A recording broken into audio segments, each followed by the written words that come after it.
Bismillahirrahmanirrahim. Assalamualaikum warahmatullahi wabarakatuh. Selamat pagi anak-anakku sekalian. Bagaimana kabar kalian hari ini? Semoga kalian dan keluarga kalian dalam kondisi sehat-sehat saja. Amin ya robbal alamin. Anak-anakku sekalian, hari ini Bu Rifat akan menyampaikan materi fikih, yakni berani berkhitan. Berani berkhitan ini adalah bab 1 untuk materi fikih kelas 4. Anak-anakku sekalian, tujuan dari pembelajaran berani berkhitan ini adalah supaya kita bisa meyakini khitan sebagai syariat Islam. Kemudian kita juga bisa mendukung pelaksanaan khitan. Selain itu, kita juga bisa menunjukkan perilaku hidup bersih. Anak-anakku sekalian, perlu kalian ketahui bahwa Islam sangat mencintai kebersihan. Allah juga sangat menyukai dan mencintai orang-orang yang selalu menjaga kebersihan dan kesucian. Kalian pernah tahu kan, ada kata-kata at-tahuru syatrul iman. Kebersihan itu sebagian dari iman. Saking pentingnya kebersihan, maka sampai diumpamakan dari sebagian iman kita. Itu berarti tandanya bahwa memang kebersihan sangat diutamakan di dalam agama Islam. Anak-anakku, melalui perintah berani berkhitan ini atau melalui perintah khitan, Allah ingin seluruh umat Islam bisa menjaga kesucian, terutama ketika dia sedang beribadah. Anak-anakku sekalian, khitan itu di Indonesia juga disebut dengan istilah sunat.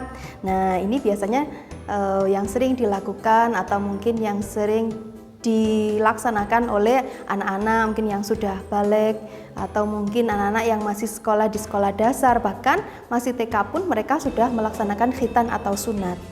Perlu kalian tahu kapan sih sebenarnya syariat untuk berkhitan itu diturunkan oleh Allah. Perintah atau syariat khitan itu diturunkan pada masa Nabi Ibrahim. Allah memerintahkan Nabi Ibrahim untuk melaksanakan khitan. Nah, apakah Nabi Ibrahim melaksanakannya? Pasti. Tahu tidak kalian, Nabi Ibrahim itu disunat pada usia berapa? Nabi Ibrahim itu disunat atau dikhitan pada usia 80 tahun. Nah, anak-anakku sekalian, padahal usia 80 tahun itu kan sudah kakek-kakek. Tetapi karena ini perintah Allah, maka Nabi Ibrahim pun melaksanakan dengan senang hati dan ikhlas.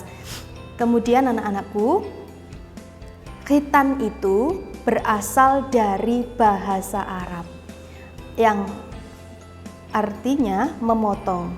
Kata bahasa Arabnya adalah khotana. Secara istilah, khitan berarti membuka atau memotong kulit atau kuluf yang menutupi ujung kemaluan laki-laki dengan tujuan agar suci dari kotoran dan najis. Anak-anakku sekalian, kita ketika beribadah harus dalam kondisi suci. Tahu tidak kalian, suci apa saja? Suci badan, suci tempat, dan suci pakaian. 3 hal ini harus kita laksanakan. Nah, khitan ini dapat menjaga kesucian badan kita, terutama yang laki-laki.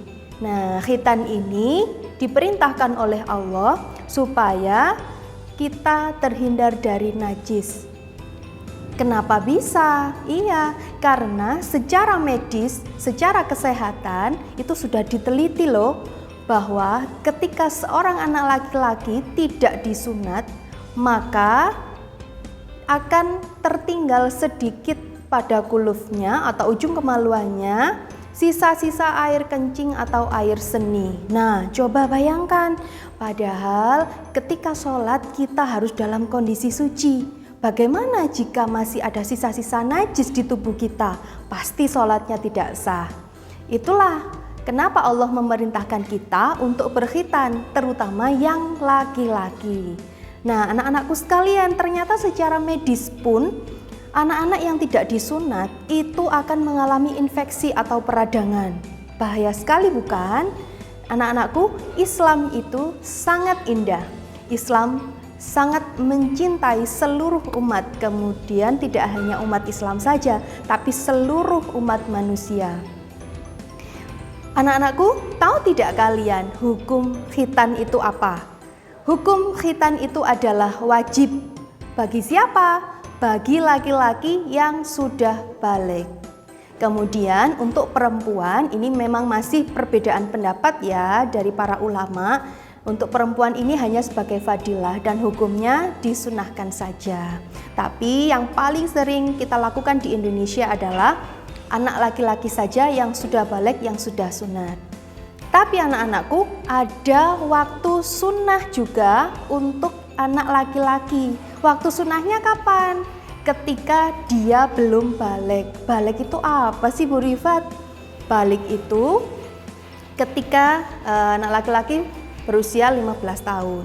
Kemudian ciri-cirinya lagi ketika dia sudah bermimpi basah. Kemudian yang ketiga, dia sudah bisa membedakan yang baik dan yang buruk. Itu adalah ciri-ciri dari balik. Ketika dia belum balik, kok dia sudah disunat, maka itu hukumnya atau waktunya itu sunnah, boleh. Nah, kalau misalkan di sekitar kalian banyak anak kecil yang sudah disunat, itu tidak masalah, tidak apa-apa. Mungkin ketika dia tidak bisa buang air kecil, maka solusinya kata dokter harus disunat, maka itu tidak apa-apa ya. Kemudian waktu wajibnya kapan? Ketika seorang anak laki-laki itu sudah balik atau saat anak laki-laki itu balik. Kenapa?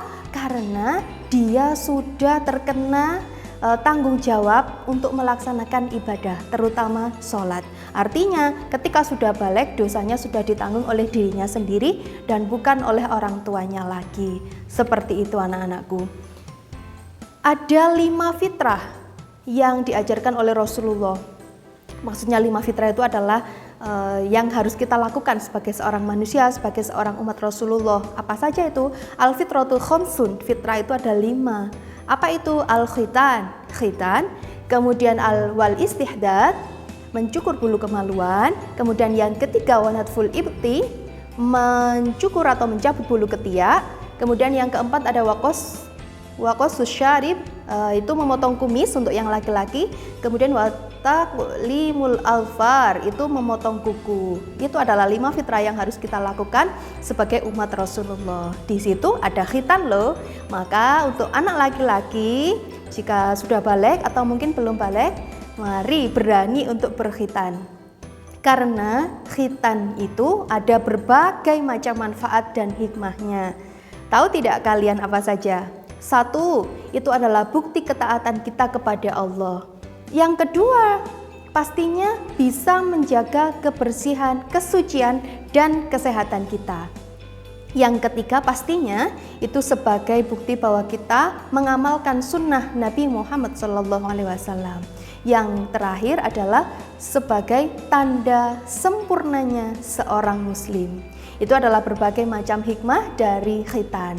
Untuk yang laki-laki, mari berani untuk berkhitan supaya kalian sehat juga, kalian juga suci juga. Anak-anakku, nanti seandainya ya Bu Rifat menyampaikan materi dengan kata-kata yang mungkin menurut kalian kurang pantas, atau mungkin Bu Rifat kok berkata kayak gini ya. Tapi ingat, ilmu harus disampaikan, oke? Ilmu itu penting, meskipun itu jelek, meskipun itu tidak pantas, kalau memang harus disampaikan, maka disampaikan. Supaya apa anak-anak? Kalian jadi muslim yang baik. Kita sebagai orang muslim tidak hanya harus pintar dari segi pengetahuan umum, tapi kita juga harus jago, harus paham dari sisi ilmu agama, supaya kehidupan kita juga akan semakin seimbang. Oke anak-anakku sekalian, hari ini pembelajarannya cukup sekian. Semoga bermanfaat buat kalian. Jangan lupa tetap jaga kesehatan, selalu pakai masker, dan kalau bisa di rumah saja. Itu pesan Bu Rifat. Semoga bermanfaat. Mohon maaf jika ada kesalahan. Bu Rifat akhiri. Wassalamualaikum warahmatullahi wabarakatuh.